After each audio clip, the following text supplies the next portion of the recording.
وما يحلى الكلام إلا بذكر النبي عليه أفضل الصلاة والسلام. اللهم صل وسلم وبارك عليك يا حبيبي يا رسول الله. ايه رأيكم يا بنات في التورتايه الجميلة القمر دي؟ عملنا النهاردة تورتايه بقى ما اقولكوش، بسيطة جدا جدا جدا لأبعد ما تتخيلوا. كل حبايبي بقى اللي نفسهم يعملوا تورتايه كده حلوة لولادهم، لأعياد ميلادهم، حاجة كده يفرحوا بيها نفسهم وأولادهم. عايزة أقولك جميلة جميلة وما فيش أسهل ولا أبسط من كده. ما تستصعبيش الأمور وما تشتريهاش من بره غالية. تعالي عندي وشوفيها أنا عملتها إزاي في الفيديو بتاعي النهاردة. ولأول مرة يشوف قناتي ما تنسوش تشتركوا في القناة وتفعلوا زر الجرس عشان يصلكم كل ما هو جديد من فيديوهاتي. تورتايه النهاردة عملناها ببيضة واحدة وبخامات وإمكانيات. بصوا عايزه اقول لكم اسهل ما يكون، بسيطه جدا جدا. طب ما يلا بينا نشوف فيديو النهارده عملناها ازاي، والتورتايه القمر الجميله دي عملناها بمقادير عامله ازاي وقد ايه كانت سهله وبسيطه، وكمان تكلفتها سهله، وكمان تحضيرها عايزه اقول لك 10 دقايق، يعني هتعمليها في 10 دقايق كده كده. عايزه اقول لك تورتايه الانجاز. يلا بينا ونصلي على رسول الله عليه افضل الصلاه والسلام ونشوف التورتايه بتاعتنا عملناها ازاي. يلا لسه ما اشتركش في قناتي يشترك في القناه وفعلوا زر الجرس عشان يوصلكم كل ما هو جديد من فيديوهاتي من مطبخ حله وبوتاجاز مع ام عمر. مبدئيا كده يا بنات، حاجه كده كلنا متفقين عليها في المخبوزات عامه والاكتر في الكيكات، ان احنا ندخل الدقيق بتاع الكيك اكتر من مره. يعني الكيك دوت انا نخلته قبل كده مرتين ودي تالت مره هندخله فيها. عايزه اقول لك كل ما بتدخلي الكيك بيطلع الدقيق بيطلع معاكي الكيك متفتح كده، والمسام بتاعته متفتحه، وكمان بيكون هش من قلبه. معانا كوبايتين من الدقيق، خدوا بالكم من المقادير. كوبايتين من الدقيق هحط عليهم معلقه ونص من البيكنج باودر. تمام. وطبعا كل المكونات الجافه بندخلها زي ما انتم شايفين كده. هندخل الدقيق والبيكنج باودر وكمان معلقه كبيره من النشا وثلاث معالق من الكاكاو الخام. خدي بالك من الكاكاو الخام لان بيفرق جدا في الطعم وكمان في شكل الكيكه او التورتيه اللي عملناها النهارده الجميله القمر اللي شفتها في اول الفيديو دي. صلى على رسول الله عليه افضل الصلاه والسلام. اللهم صل وسلم وبارك عليك يا حبيبي يا رسول الله، صلاه تنحل بها العقد وتنفرج بها الكرب وتقضى بها الحوائج باذن الله تعالى. ربنا يا رب يحسن ما بين ايديا وايديكم وتسلم ايديكم وعينيكم على مشاهدة الفيديوهات، وكمان كل اللي يعمل لي كومنت حلو ويعمل لي لايك من ايديكم الحلوه للفيديو القمر دوت. ما تنسوش تعملوا شير لكل اصحابكم وحبايبكم عشان الفيديو القمر يقدر يترفع لاكبر عدد من المشاهدات. طبعا ما ننساش ذرة الملح، طبعا دي حاجة كده بتوازن الطعم وبتخلي طعم المخبوزات بتاعتنا بيكون متعادل في الطعم. حطينا ذرة من الملح كده ما بين صوابعنا، حاجة لا تذكر، وحطيناهم كده مع بعض. طبعا كل المكونات الجافة اديناها تقليبة مع بعضها وركناها كده على جنب، ونخش بقى على المكونات السائلة زي ما انتم شايفين. معايا كوباية من السكر، هفتح عليها بيضاية واحدة. زي ما قلت لكم الكيكة بتاعتنا مفيش اسهل من كده خالص، هنعملها ببيضة واحدة. تمام يا بنات. حطينا البيضة في البولة بتاعتنا وحطينا كوباية من السكر وهنحط عليها كوباية من الحليب. طبعا المكونات بتاعتنا بقول لكم عليها بالتدريج اهوت ومع بعض واحده واحده في الفيديو بتاعنا علشان اقدر اوضح لكم كل حاجه وازاي طلعت التورتايه معانا جميله بالشكل اللي انتوا شفتوه دوت، وكمان هتطلع معاكم احسن مني كمان 100 مليون مره. اتمنى طبعا كل ده من قلبي. بعد كده حطيت نص كوبايه من الزيت زي ما انتوا شايفين كده. كل المكونات كلها حطيتها مع بعضها. هتستعملي المضرب اليدوي وهتستعملي المضرب الكهربائي، هتستعملي الخلاط يا حبيبه قلبي المتاح عندك استعمليه. تمام. وطبعا طالما بيض يبقى ما ننساش الفانيليا. هتحطي باكت من الفانيليا لو عندك فانيليا سايله حطي. يعني عايزه اقول لك حاجه بسيطه جدا لانها بتدي نكهه، النكهه بتاعتها بتكون عاليه شويه. فانا الصراحه انا بحب الفانيليا الباكت عن الفانيليا السائل، ده حاجه ترجع لكم انتم طبعا. طبعا بنخلط الخليط زي ما انتم شايفين لحد ما يعني تحسي انه لونه افتحي كده بالشكل اللي انتم شايفينه، بقى زي الحليب كده بالظبط. كل المكونات تجانست مع بعضها واختفت تماما وبقى لونه الابيض الشاهق زي الحليب كده بالظبط زي ما انتم شايفين. هبدا بقى انزل بكميه المواد الجافه زي ما قلت لكم بس بالتدريج، خدوا بالكم. يعني كل حاجه انزل بيها بالتدريج كده واحده واحده عشان نقدر نقلب الخليط بتاعنا كويس جدا وكمان ما يتكتلش معانا كده في الاول. بعد ما طبعا خلطت خليط الكيك كله مع بعضه كده بالشكل اللي انتم شايفينه دوت كده تمام.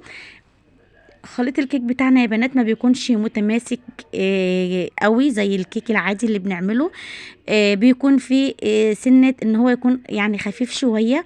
طبعا انا هبين لكم دلوقتي بالسباتيولا. هنجيب السباتيولا بتاعتنا ونلم كده حواف الطبق، وكمان نتأكد ان قاع البولة ما فيش فيها اي تكتلات او حاجة. برفع كده بالمعلقة او بالسباتيولا الخليط، لقيتيه نازل سير واحد كده مش متقطع، يبقى كده تمام، خليط الكيك مظبوط معاكي. لقيتيه بيقطع، يبقى كده لسه محتاجة منك شوية دقيق تاني. طبعا انا بحب اوضح لكم كل حاجه علشان اللي يعمل وصفه بعديه او ورايا تطلع معاه مظبوطه زي ما طلعت معايا كده بالظبط. بحبكم في الله طبعا، احلى متابعين في الدنيا، ربنا يديمكم نعمه في حياتي، وتعملوا الوصفات بتاعتي احلى مني واحسن مني 100 مليون مره كمان. ده يشرفني ان انتوا بتطبقوا الوصفات بتاعته تطلع معاكم احسن مني كمان. طبعا بحبكم في الله، جمهوري ومتابعيني وحبايبي، احلى اخوات في الدنيا، ربنا يديمكم نعمه في حياتي يا رب. حبايب قلبي، دخلنا صينيه الكيك بتاعتنا على درجه حراره 180 على الشبكه، بتقعد معانا حوالي من 10 ل 12 دقيقه كده بالظبط في الفرن. على الشبكه كده في النص، بتطلع زي ما انتم شايفين كده. هبدا بقى اسيبها لما تبرد خالص، وبعدين اقطع الحوافي بتاعتها. بس طبعا بعد ما بتبرد ما بتشتغليش فيها خالص غير لما بتبرد تماما. في الوقت اللي هنسيب فيه الكيكه بتاعتنا تبرد، هنحضر بقى الكريمه بتاعتنا اللي هنحشي بيها التورتايه القمر اللي انتوا شفتوها دلوقتي. ما فيش طبعا اسهل من كده. طبعا التورتايه دلوقتي بشيء وشويات في المحلات، فطب ليه احنا نعملها في البيت؟ حاجه كده نفرح بيها الولاد، في مناسبه عيد ميلاد، مناسبه حلوه، نجاح، حاجه كده تفاريحي كده تعملوها للولاد بالليل. يعني عايزه اقول لكم جميله جميله، جربوها وان شاء الله هتحبوها. حطيت بقى كميه الكريمه اللي معانا، حطيت كوبايه من الكريمه. خدوا بالكم، كوبايه من الكريمه، وهحط عليها كوبايه الا ربع من الماء المثلج. تمام يا بنات، خدوا بالكم من الخطوه دي. حابه تحطي حليب مثلج مفيش مشكله خالص، انا بديكي بدايل. تمام، انا طبعا حطيت الميه المثلجه عشان انا متفقه معاكم ان التورتيه بتاعتنا هتكون ابسط ما يكون، يعني مش هنكلف نفسنا لابعد الحدود. تمام. بعد كده بقى، بعد ما خلطت الكريمه بالشكل اللي انتوا شايفينه دوت، هبدا انزل عليها برضو بحبه من الكاكاو، يعني اللي هو الكاكاو الخام. عندك شوكولاته اللي هي معجون الدهن، حطي منها مفيش مشكله. عندك النوتيلا، حطي منها برضو معلقه كبيره. يعني دي بدايل انا بديها لك. انا طبعا كان متاح عندي ال الكاكاو الخام، فحطيت معلقه صغيره من الكاكاو الخام، يدينا بس يغير معانا اللون بالشكل اللي انتوا شايفينه كده. الكريمه خلاص خلصت معايا، هبدا احطها بقى شويه في التلاجة قبل ما ابدا اجهز باقي الكيك بتاعي او التورتيه بتاعتنا. هقول لكم اشتغلت فيها ازاي. طبعا بعد ما قطعت حوافي التورتيه زي ما انتم شايفين كده، او الكيكه بالشكل اللي انتم شايفينه دوت، قطعت الحوافي بتاعتها. طبعا الحوافي بتاعتها انا ما رميتهاش، استغلتها احسن استغلال زي ما هقول لكم دلوقتي. اخدتها على الكبة وفرمتها كويس جدا، او ما عندكش كبة يبقى في المطحنة بتاعه التوابل اللي هي بتاعه السكر، بتطحني بيها السكر الناعم.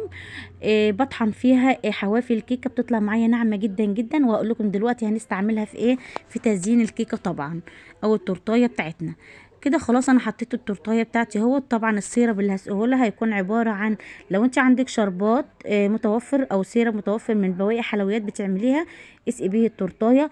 عندك عصير برتقان اسقي بيه، عندك حليب، عندك حبه من النسكافيه هتحليهم برضو وتسقي بيهم الحليب التورتايه. مفيش اي حاجه من الحاجات دي خالص. هتعملي ميه وسكر تقلبوهم مع بعض، يكون تركيزه عالي شويه، وتبداي تسقي بيه التورتايه عشان تكون طريه كده من قلبها. تمام كده، تمام كده. طيب بعد كده سقينا التورتايه بتاعتنا، هنبدا بقى نحط الطبقات اللي انا قلت لكم عليها. هنحط الكريمه ونبدا نظبط التورتايه بتاعتنا يا بنات. كده انا خلاص سقيت التورتايه زي ما قلت لكم. هنبدا بقى نحط الطبقات زي ما اتفقنا. بس هجيب بقى الكريمه، حابه تحطيها بقى في الكيس الحلواني وتوزعيها مفيش مشكله، حابه تعمليها بالسباتيولا زي ما انا عملت كده برضو مفيش مشكله. انا بصوا، شعارنا في قناتنا ان نبسط الامور ما نعقدهاش خالص، وانا بعمل كل حاجه ببساطه معاكم في فيديو النهارده علشان كل حبايبي يقدروا يعملوا التورتايه باسهل ما يمكن، وكمان ما يعقدوش الامور ويعملوا حاجه حلوه كده يفرحوا بيها اولادهم.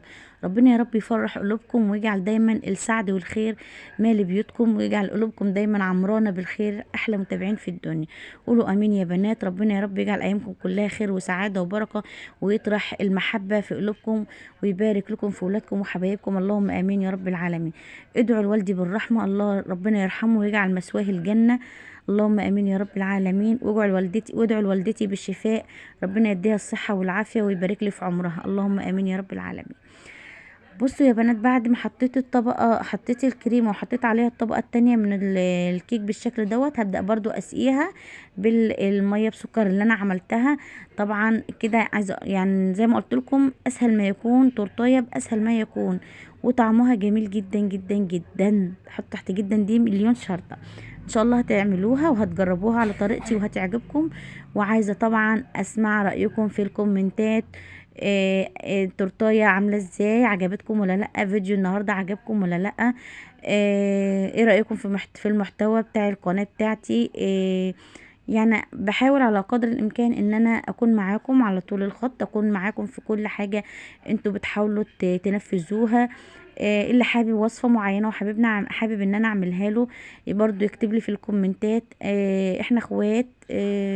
طبعا بستنى منكم كل كلمه حلوه. بشكر كل حد جميل وقف معايا وبيدعمني في قناتي. وطبعا عايزه اقول لكم كلكم فعلا فعلا حبايبي، وكلكم على راسي من فوق. بصوا بقى نرجع للفيديو بتاعنا. بصوا يا بنات، التورتيه بتاعتي اهوت بعد ما جلستها كده بالكريمه زي ما انتم شايفين. هبدا بها ايه؟ طبعا انا شغاله بالسباتيولا، مش شغاله بالسكريبر ولا اي حاجه تاني خالص، ولا الادوات التانية. شغاله كده بالسباتيولا عشان زي ما قلت لكم ابسط الامور. تمام. جبت بقى ده اللي انا عملت بيه الكريمه، زينت بيه التورتيه.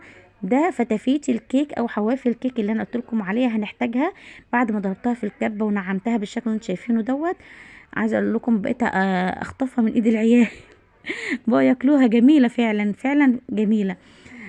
رحت عملت زينت بيها كده التورتايه بالشكل دوت. طبعا ما حبيتش اكلف نفسي عشان حبايبي اللي هيجربوا التورتايه بعديه ما يعني ما يكلفوش نفسهم ان انت تجيبي شوكولاته او بشر شوكولاته وتعملي بالطريقه دي. فانا حبيت ابسط الامور وعملتها بفتافيت الكيك او حواف الكيك زي ما انتم شايفين. عايزه اقول لكم جميله جدا جدا، بسيطه جدا جدا لابعد ما تتخيلوا. هنسميها مع بعض تورته ال10 دقايق. اتمنى طبعا تجربوها على طريقتي وتقولوا لي ايه رايكم. بحبكم في الله، احنا متابعين في الدنيا. ربنا يديمكم في حياتي ويجعل المحبه دايما ما بيننا. ادعوا لي بصالح الاحوال، ادعوا ان ربنا يهدي لي ولادي ويهدي لي حالي ويصلح اموري. اللهم امين يا رب العالمين. استودعكم الله الذي لا تضيع ودائعه. اترككم في رعايه الله وحفظه. السلام عليكم ورحمه الله وبركاته.